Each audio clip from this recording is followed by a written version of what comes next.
Mumbra police स्टेशनचे जे NDPS पथक आहे त्यांनी NDPS कारवाई केलेली आहे। त्यांनी मोठ्या प्रमाणात म्हणजे 2 किलो 205 ग्रॅम चरस जे आहे ज्याची किंमत 1,10,25,000 रुपये आहे हा मुद्देमाल जप्त केलेला आहे।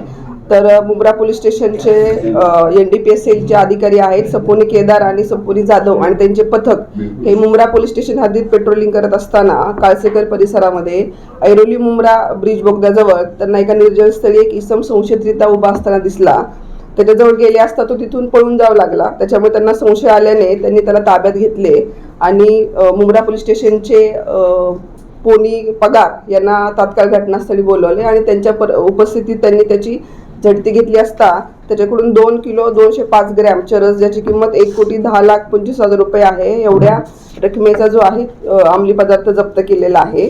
आणि त्या आरोपीचं नाव आहे मोहम्मद हारून हजरत अली सिद्दकी राहणार मुंब्रा। त्याच्यावरती गुन्हा रजिस्टर क्रमांक 1988/2025 NDPS ॲक्ट अंतर्गत गुन्हा दाखल केलेला आहे आणि त्या आरोपीला कोर्टात हजर केल्यानंतर मान्य कोर्टाने त्याला 8 डिसेंबरपर्यंत PCR दिलेला आहे। मॅडम जप्त केलेला मॅडोफ्रीन शरद कोणत्या मार्गाने आणलं जात होतं?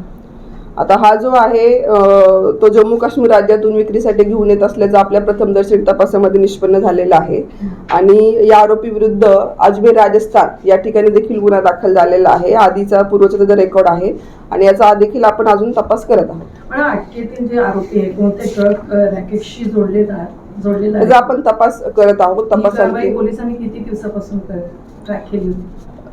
ट्रॅक केलेली नव्हती, चान्स रेट आपल्याला मिळालेली आहे। आपल्याला संशयित आरोपी मिळाल्यानंतर आपण त्याची झडती घेतलेली आहे। मॅडम परिसरातून अजून कोणते साथीदार किंवा मुख्य पुरवठा शोधले जात आहेत का?